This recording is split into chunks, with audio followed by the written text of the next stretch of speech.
Orang bertanya kepada saya, Ustaz, kenapa saya sakit Jawapan dia, dosa.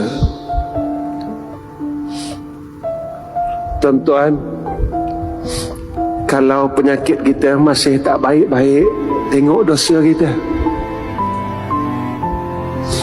Muslimat, kalau penyakit kalian masih tak baik-baik, tengok dosa kalian. Saya tak tinggal semayang, Ustaz.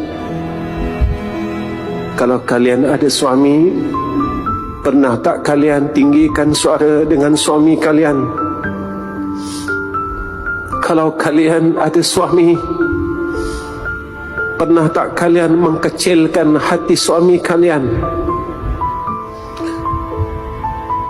Maka ubatnya minta maaf dengan mereka.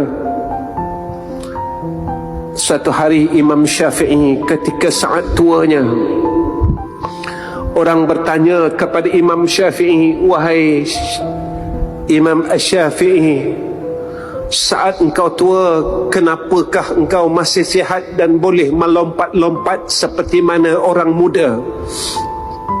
Imam Syafi'i menjawab, kerana saat zaman mudaku aku tidak melakukan maksiat. Tuan-tuan, Nabi nyatakan dalam satu hadis tentang sakit ini, siapa-siapa yang sakit, Allah kafarahkan dosanya setiap hari 100 kali, dan Allah memberikan rahmatnya setiap hari 100 kali.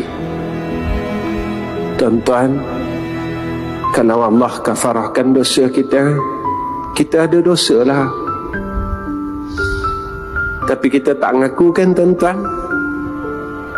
Walaupun Nabi kata kita ada dosa, kita tak mengaku kan? Kita rasa kita orang baik.